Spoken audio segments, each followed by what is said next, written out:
Atenção! Começa agora uma teleaula de Geografia do Ensino Médio. Você vai assistir a teleaula de número 31. Bons estudos!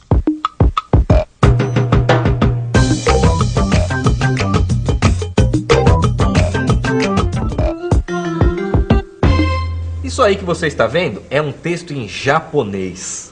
Um texto que, olha que incrível, está chegando do Japão neste exato minuto e sendo arquivado aí dentro do meu computador.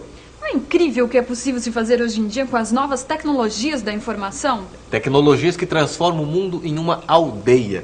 Que transformam até o Japão, que está aqui do outro lado do mundo, em um novo vizinho. Esse processo de integração mundial é possível justamente por causa das novas tecnologias da informação, que é justamente o tema desta teleaula.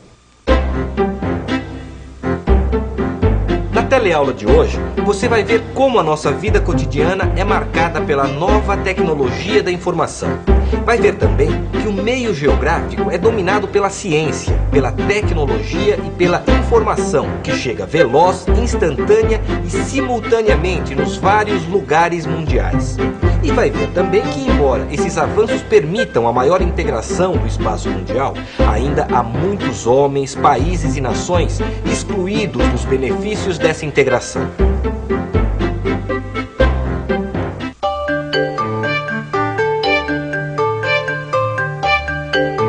Hoje em dia, em qualquer produto industrial, a gente encontra na embalagem o código de barras. Pode não parecer, mas aqui nessas barras tem tudo ou quase tudo que você precisa saber sobre o produto. Quer ver só? Ela vai passar o código de barras pela leitura óptica. E olha só o que aparece aqui na tela da caixa eletrônica do supermercado. As especificações sobre o produto e o preço. Mas não é só isso não. Além de mostrar o preço do produto aqui no caixa, o código de barras também informa, na mesma hora, lá no estoque, que esse produto está sendo comprado e que, portanto, ele precisa ser reposto. Essa situação que a gente está vivendo aqui faz parte de uma das realidades mais extraordinárias do mundo atual, que é a velocidade com que as informações chegam em diferentes lugares. Nesse caso aqui, a informação sobre o produto chega ao mesmo tempo na tela do caixa, lá no estoque e muitas vezes até no computador do fornecedor. Mas a velocidade da informação no nosso tempo está presente em muitas outras situações. Dá só uma olhada. Paris, França. Caro Gualberto, você tinha toda a razão. Paris é mesmo ideal para minha pesquisa. Mas mudando de assunto, o que me impressiona hoje em dia é a velocidade com que as coisas acontecem. Um dia desses eu precisei de dinheiro. E com meu cartão do banco aí do Brasil, eu consegui tirar dinheiro aqui em Paris. Ô Vicente, sabe que até hoje me surpreende a velocidade da informação dos nossos tempos? É impressionante, né?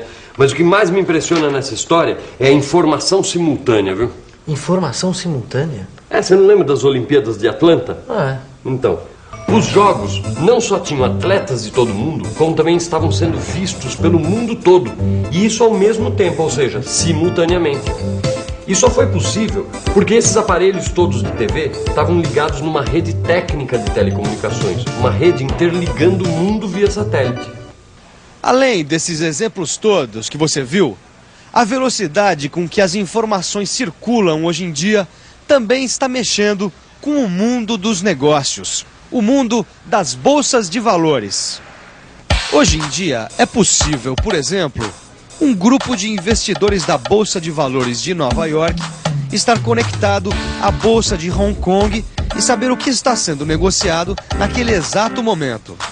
Como você está percebendo, a velocidade com que a informação chega a diferentes lugares criou o que a gente chama hoje de lugares mundiais.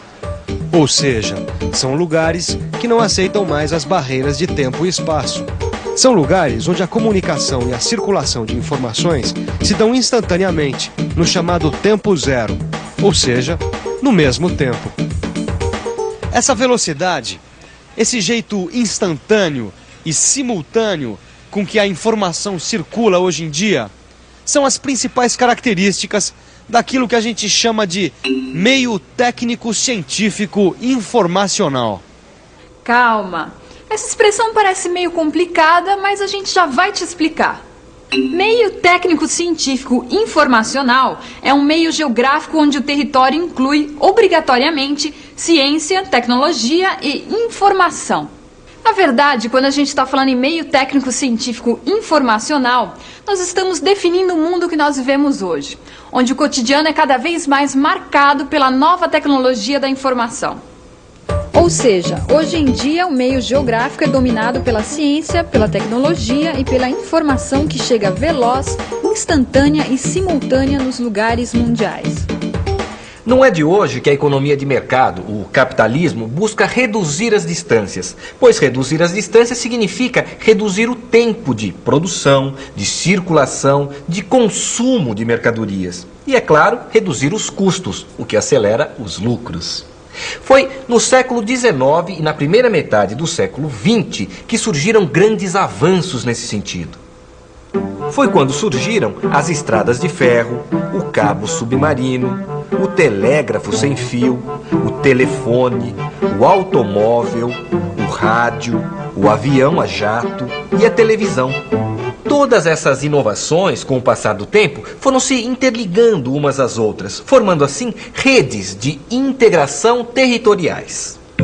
Através dessa integração, dessa rede, o homem foi aos poucos quebrando as barreiras físicas que dificultavam o transporte e a circulação de matérias-primas, de bens produzidos, de pessoas, ideias, decisões e capital. Não dá para negar que essas inovações foram de fato quebrando essas barreiras físicas. É, Maurício, mas apesar desse avanço inegável, nenhuma dessas inovações comprimiu tanto espaço e acelerou tanto o processo de integração como o que está sendo provocado pelas novas tecnologias da informação. Nunca, em nenhum momento da nossa história, as distâncias foram tão encurtadas e os homens estiveram tão conectados como nesta atual rede mundial. Ao encurtar distâncias, derrubar fronteiras, acelerar o fluxo de informações, as novas tecnologias acabaram provocando uma internacionalização da economia. O que se vê hoje é uma interpenetração, uma mistura de várias economias nacionais. Não é à toa que hoje em dia a gente encontra cada vez mais produtos importados de diversos países em inúmeros estabelecimentos, como esse aqui. Até os carros estão cada vez mais internacionalizados. Por exemplo, o conceito de carro mundial, quer dizer, o mesmo modelo de automóvel exportado para vários países, toma força a cada dia. E tudo isso só serve para reforçar a noção de que hoje nós vivemos num mundo integrado. Por causa dessa integração, provocada principalmente pelas novas tecnologias da informação, os países e as nações estão deixando de ser unidades econômicas para fazer parte de um grande mercado global. Um mercado global onde os países, cada vez mais, assumem o papel de parceiros econômicos. Além de acabar com as fronteiras econômicas, as novas tecnologias de informação acabaram provocando uma reestruturação da produção e da organização do trabalho no sistema capitalista. Ou seja, a nova realidade, trazida pela velocidade com que a informação circula, acabou modificando a maneira de se produzir. Não deu para entender direito? Então vamos ver isso de perto.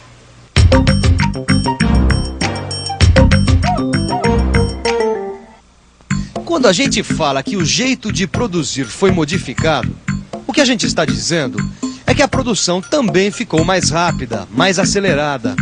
Isso é possível porque hoje em dia existem sistemas cada vez mais aperfeiçoados de comunicação e de fluxos de informação.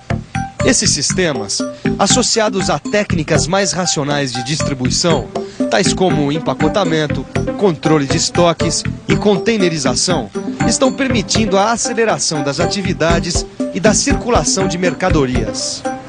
Mas não é só na linha de produção que as novas tecnologias da informação estão trazendo mudanças para a economia capitalista. Veja, por exemplo, os bancos eletrônicos e o dinheiro de plástico, como esse aqui. Sem dúvida alguma, são inovações que agilizam os fluxos de dinheiro e permitem a aceleração dos negócios nos mercados financeiros e de serviços, tanto nacionais quanto internacionais. Como você está percebendo, a gente vive num mundo que está cada vez mais marcado pela tecnologia. Mesmo que a gente não use essa tecnologia diretamente com tanta frequência, o fato é que o tempo em que vivemos pode ser traduzido como o de período tecnológico. O geógrafo brasileiro Milton Santos, em 1982, em seu livro Pensando o Espaço do Homem, definiu nosso tempo como um período tecnológico. Ao estudar a relação do homem com a técnica, o geógrafo concluiu que a técnica é um intermediário entre a natureza e o homem desde os tempos mais remotos da história. Só que essa história mudou um pouco no nosso tempo. Segundo Milton Santos, a técnica evoluiu tanto que, ao converter-se num objeto de elaboração científica sofisticada, acabou por subverter as relações do homem com o meio, do homem com o homem, as relações entre as classes sociais e até mesmo as relações entre as nações. Sabe, Vicente, eu não estou entendendo alguma coisa nessa história. O que, por exemplo? Bom, a gente viu até agora que com as novas tecnologias de informação, aumentaram as redes de circulação e integração entre os homens e os países, certo? Bom, a gente viu também que essas redes superpostas umas às outras permitem simultaneamente a aceleração do processo de integração produtiva, de integração de mercados, de integração financeira e de integração de informação. Bom, até aí nada demais. Mas é daí que vem a minha dúvida. Diante de tanta integração mundial, por que tem tanta gente excluída desse processo? É estranho mesmo o que acontece. Porque apesar da grande integração que as novas tecnologias proporcionam, elas também, por outro lado, ao mesmo tempo e perversamente, provocam um processo de não integração, onde muitas pessoas nem sequer chegam perto das novas tecnologias, ou pelo menos não usufruem de suas vantagens. O senhor já usou um computador? Não. Eu vi ele na loja, mas que nunca usei, não. Nunca usei o computador, não. Você gostaria de usar? Gostaria. Bom, vontade eu tenho, né? Mas nunca usei, não. Quem é que não gostaria?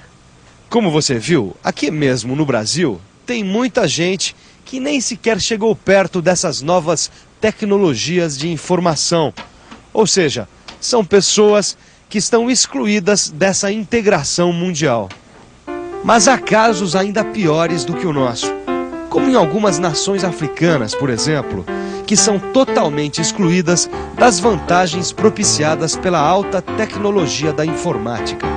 Mas essa situação de exclusão não é uma característica só dos países do terceiro mundo. Nos países ricos, os países do chamado primeiro mundo, também existem milhões de trabalhadores que estão sendo excluídos dos benefícios dessa nova realidade mundial.